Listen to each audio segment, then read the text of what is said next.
Hello అండి, hi, happy Holi. అందరూ హోలీ బాగా చేసుకున్నారా? ఇక్కడైతే హైదరాబాద్లో నా చుట్టుపక్కల అయితే మాత్రం చాలా బాగా సెలబ్రేట్ చేసుకున్నారండి. సో మీరు కూడా చేసుకున్నారు అనుకుంటున్నాను. ఇక విషయానికి వస్తే నిజంగా తమిళనాడు చీఫ్ మినిస్టర్ తన గుయ్యి తనే తవ్వుకుంటున్నారండి. నిజంగా అలానే అనిపిస్తుంది. ఇప్పటి వరకు చేసింది ఇటు పైన కంప్లీట్గా నెగిటివ్ అయిపోతారు ఆయన అయితే, నాకు తెలిసినంత వరకు. సో ఫస్ట్ ఆఫ్ ఆల్ ఆయన చేసింది ఏంటి? 3 language policy. So 3 language policy మాకు వద్దు, మేము 2 లాంగ్వేజెసే ఫాలో అవుతామన్నారు. నెక్స్ట్ రెండోది అంటే డీలిమిటేషన్. సో డీలిమిటేషన్ ఆయన ఏంటి, ఎవరు యాక్సెప్ట్ చేయలేదు. సో మొత్తం ఎవరు డీలిమిటేషన్ వల్ల మనకి సీట్లు తగ్గిపోతే మనం మాట్లాడే హక్కు మనకు పోతుంది, తగ్గిపోతుంది. సో మన వాయిస్ అక్కడ వినిపించదు అనుకున్నప్పుడు అందరూ మొత్తం సౌత్ స్టేట్స్ నుంచి అందరూ కూడా వాయిస్ రీచ్ చేశాము.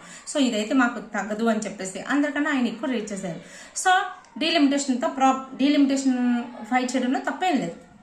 నెక్స్ట్ మనం దేని గురించి మాట్లాడుతున్నాం ఇప్పుడు? రూపీ సింబల్ గురించి. మీలో చాలా మంది ఫాలో అయ్యి ఉంటారు. బట్ ఈవెన్ దో మన వాయిస్ రీచ్ చేయాలి, మనం ఇక్కడ ఎక్కడైతే మిస్టేక్ జరుగుతుందో దాని గురించి ఖచ్చితంగా మాట్లాడుకొని తిరగాలి. అసలు ఏం జరుగుతుంది, అసలు ఒక ఇండియా కలిసి ఉన్న ఇండియాని ముక్కలు చేసే ఉద్దేశం కొంతమందిలో వచ్చిందా అంటే అలానే అనిపిస్తుందండి.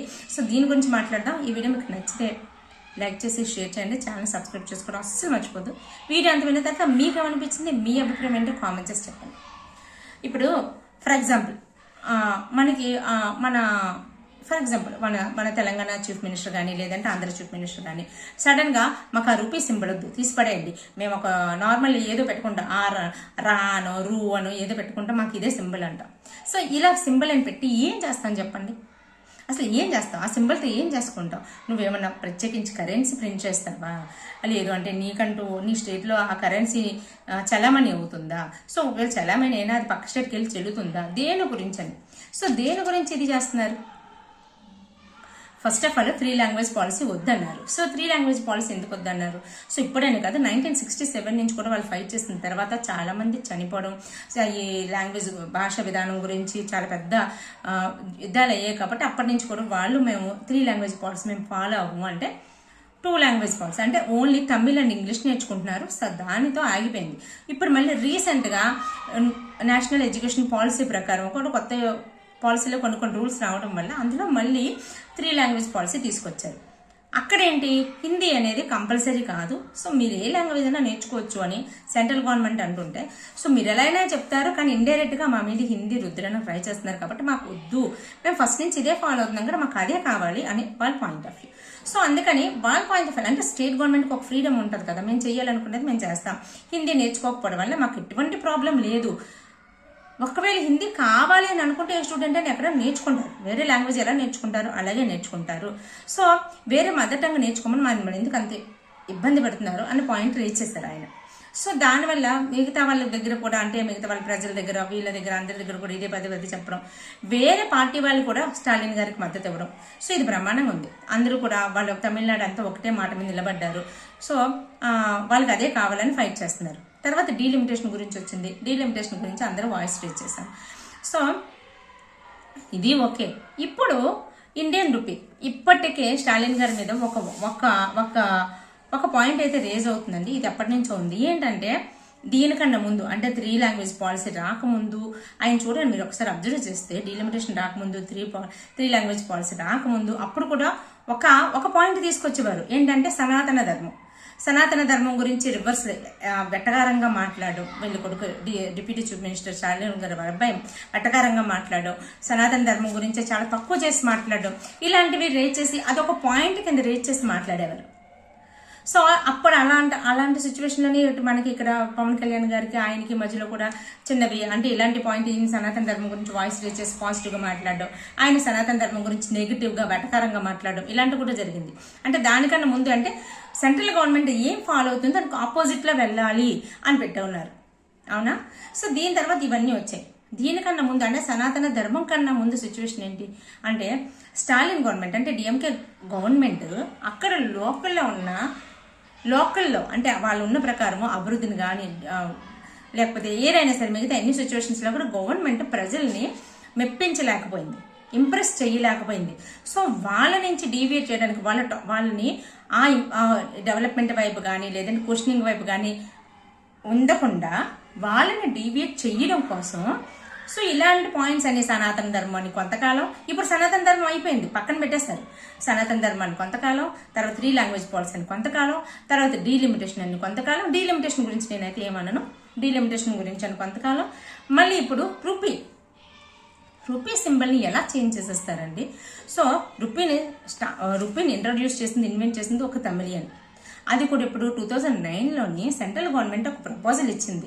సో ఎవరికి ఇచ్చింది, ఇండియా అంతటికి ఎవరైనా ఏ కామన్ మ్యాన్ అయినా సరే తయారు చేసి ఇవ్వచ్చు అని ఒక ప్రపోజల్ ఇచ్చింది.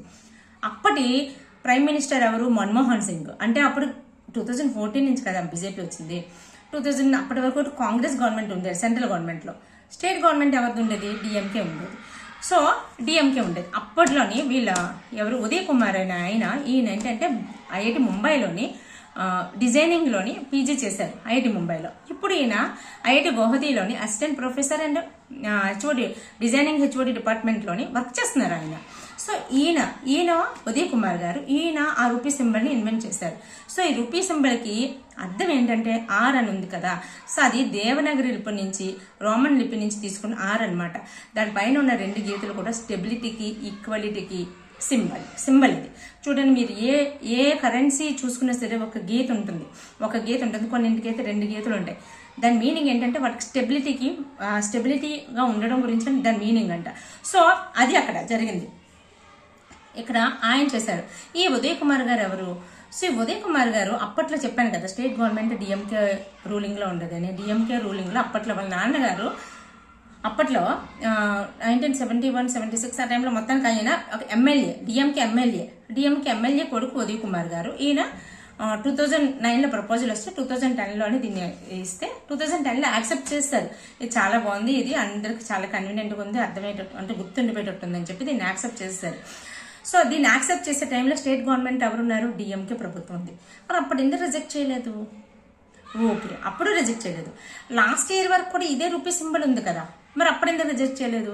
అంటే అప్పుడు మీకు సనాతన ధర్మం అనే ఒక పాయింట్ ఉంది, దాని మీద ఎంతకాలం కావాలంటే అంతకాలం వాయిస్ చేద్దాం అనుకున్నారు. సో మీకంటూ సెంట్రల్ గవర్నమెంట్ నుంచి ఒక వాయిస్ కావాలి, ఒక ఆపోజిట్లో కావాలి. ఎందుకంటే జనాలు కరెక్ట్గా క్వశ్చన్ చేస్తారు అన్న టైంకి ఏదో ఒక టాపిక్ తీసుకుని వెళ్తే ఆ టాపిక్ మీద మనం ఫైట్ చేస్తున్నామో, మన ఐడెంటిటీ పోకూడదు అని చెప్పి వీళ్ళని రెచ్చగొట్టడం.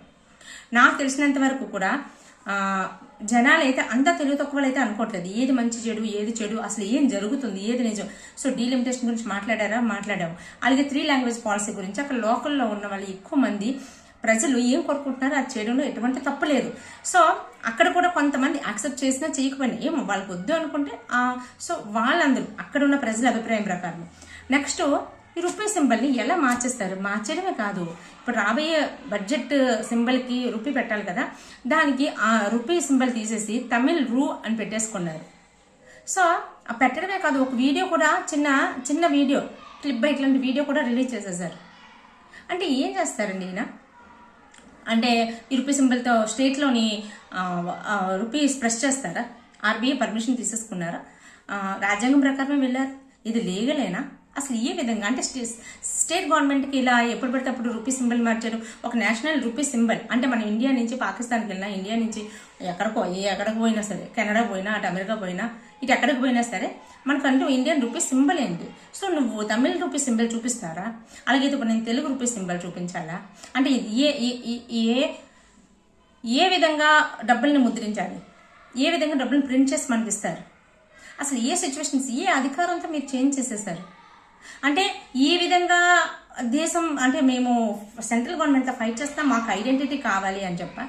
అంటే ఐడెంటిటీ అంటే ఇంతవరకు వెళ్ళారు అంటే మీకు ఐడెంటిటీ అంటే మీకు తమిళనాడు అనే ఒక సెపరేట్ కంట్రీ కావాలనా? అంటే అక్కడ పంజాబ్ వాళ్ళు ఎలా ఫైట్ చేస్తున్నారు, అక్కడ జమ్మూ వాళ్ళు ఎలా ఫైట్ చేస్తున్నారు, అలా మీకునా? అసలు ఏమనుకొని చేస్తున్నారు? ఇదైతే మాత్రం నిజంగా స్టాలిన్ గారికి అసలు ఏదో అయిపోయిందండి. ఈ బ్రెయిన్ ఎక్కడికో పోయి అసలు అంటే చూడండి, ఒక రకమైన ఆలోచించుకుంటూ పిచ్చి ఆలోచనలకు వెళ్ళిపోతాం కదా. సో అలా వెళ్ళిపోయి తీసుకున్న డెసిషన్ చాలా చాలా రాంగ్ డెసిషన్. ఇండియా అయితే పరువు తీసేస్తున్నారు. సో మిగతా వాటిలో మళ్ళీ మనం ఎన్ని మాట్లాడుకుని ఎన్ని డిస్కషన్స్ చేసుకున్నాం ఓకే, కానీ అంటే ఇప్పుడు నేషనల్ యాంథమ్ ఉండదు, మార్చేసి మీ తమిళ యాంథమ్ ఏమైనా పెట్టేసుకుంటా, నేషనల్ ఏదో ఒకటి ఏదైనా సరే అన్ని మార్చేసుకొని మీకు తమిళ అనుకో సపరేట్ చేసుకుంటారా? దాన్నే అంటారు సపరేట్ కంట్రీ అని. ఏం కావాలి మీకు? అంటే నెక్స్ట్ ఇయర్ 2026లోని ఎలక్షన్స్ ఉన్నాయని చెప్పేసి సో మీకు ఏది బుర్రలోకి వస్తే దాన్నే ప్రజల మీద రుద్దేసి అది అంతా తప్పు, సెంట్రల్ గవర్నమెంట్ మనకు ఆపోజిట్, మనకు శత్రువు అని చూపించి ఏం సాధిద్దామని చెయ్యాలనుకుంటే తమిళనాడులోని డెవలప్మెంట్ చేయండి. The best chief minister award తెచ్చుకోండి. ఖచ్చితంగా ఇవేమి చూపించక్కర్లేదు. నిజంగా ప్రాబ్లం అంటే చూపించవచ్చు. సో ఖచ్చితంగా మళ్ళీ మీరే చీఫ్ మినిస్టర్ అవుతారు. ఎన్ని చేసినా సరే అక్కడ వాళ్ళకి సరైన సదుపాయాలు కానీ సరైన అభివృద్ధి కానీ లేకపోతే సో ఇవేమి కూడా చల్లవు. స్టాలిన్ గారు మీరు చాలా ఎక్కువ బియాండ్ దాని లిమిట్ ఆలోచిస్తున్నారేమో అనిపిస్తుంది. ఇది మాత్రం ఖచ్చితంగా మీకు దెబ్బే అవుతుంది. సో ఈయనకి ఇది ఖచ్చితంగా దెబ్బే అవుతుందండి. మనము ఇది ఖచ్చితంగా మాట్లాడి తీరాలి. ఎవరికి ఇష్టం వచ్చినట్టు అవార్డు చేసుకుని వెళ్ళిపోతే ఇంకేముంది. ఫర్ ఎగ్జాంపుల్ ఒక ఫ్యామిలీ ఉందండి, ఒక అమ్మ నాన్న 3 పిల్లలు 4 పిల్లలు ఎవరో ఉన్నారు. సో అమ్మ నాన్న చెప్పినట్టు వాళ్ళు ముగ్గురు వినడం చేయడం చేస్తూ ఉంటారు. సో అలాంటప్పుడు నీ ఇష్టం వచ్చినట్టు అమ్మ ఇష్టం వచ్చినట్టు అమ్మ నాన్న ఇష్టం వచ్చినట్టు నాన్న చేసుకున్నట్టు వాళ్ళకి ఒక ఇల్లు ఎందుకు, ఎవరో ఒక్కొక్కరి దగ్గర ఒక్కొక్క ఇంట్లో ఎక్కడెక్కడో ఉండొచ్చు కదా. ఒక రోడ్డు మీద ఉండొచ్చు, ఒకటి ఎక్కడో ఉండొచ్చు, ఒకటి దాని కుటుంబం కూడా అని అనరు. సో వీళ్ళు 5గురు కలిసి ఉంటాను దాని ఫ్యామిలీ అంటారు. అదే ఇండియా. సో ఇది చిన్న లాజిక్ ఎందుకు మర్చిపోయి ఇష్టం వచ్చినట్టు బిహేవ్ చేస్తున్నారు. కలిసి ఉంటే కలదు సుఖం, విడిపోయి ఏమీ సాధించలేం. సో ఇదండి నాకు అనిపించింది, నేను చెప్పాను. మీకేమనిపించిందో కామెంట్ చేసి చెప్పండి. Take care, by by.